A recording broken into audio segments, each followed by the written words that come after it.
લોખંડી કાળજુ તો જોઈએ.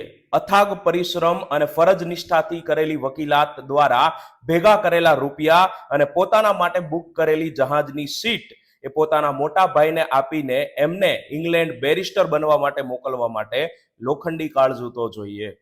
બીજી વખત પોતે ઇંગ્લેન્ડ જવા માટે જ્યારે ફરીથી વકીલાત શરૂ કરી હોય અને એક કોર્ટ કેસ લડતી વખતે પત્નીના મૃત્યુના સમાચાર આવે તો એ ટેલિગ્રામ ખિસ્સામાં મૂકીને એક વકીલ તરીકેની ફરજ અદા કર્યા બાદ પત્નીના અંતિમ સંસ્કારમાં જવા માટે લોખંડી કાળજુ તો જોઈએ.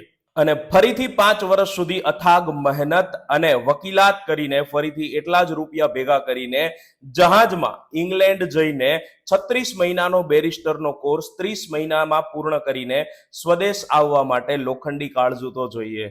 અમદાવાદ મ્યુનિસિપલ કોર્પોરેશનના સેનિટેશન કમિટીના અધ્યક્ષ બન્યા બાદ અમદાવાદમાં ગંભીર પ્લેગનો રોગચાળો ફાટી નીકળે, નાગરિકો અને અન્ય અધિકારીઓ શહેર છોડતા હોય ત્યારે એક જાહેર સેવક તરીકે શહેર ન છોડવાનો નિર્ણય લઈ આ શહેરને ફરીથી સુઘડ બનાવવા અને લોકોને મદદ કરવાનો નિર્ણય લેવા માટે લોખંડી કાળજુ તો જોઈએ.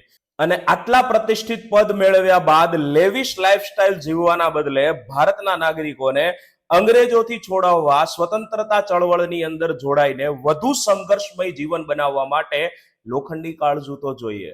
1946માં ભારતમાં વચગાળાની સરકારમાં વડાપ્રધાન બનવા માટે 15 માંથી 12 સભ્યો એટલે કે 80% સભ્યોની જંગી બહુમતી મળે છતાં ગાંધીજીના કહેવાથી એ પદ નહેરુને સોંપી દેવા માટે લોખંડી કાળજુ તો જોઈએ. અને એના બાદ ગૃહમંત્રી તરીકે ભારતના 563 રજવાડાઓને ભેગા કરીને અખંડ ભારત બનાવવા માટે લોખંડી કાળજુ તો જોઈએ. અને દેશ માટે આટલું કર્યા બાદ પણ પોતાની મિલકતમાં મૃત્યુ બાદ માત્ર 4 જોડી કપડા, 2 જોડ ટિફિન, 2 જોડી ચપ્પલ અને બેંકમાં 216 રૂપિયા બેંક બેલેન્સ હોવા માટે લોખંડી કાળજુ તો જોઈએ.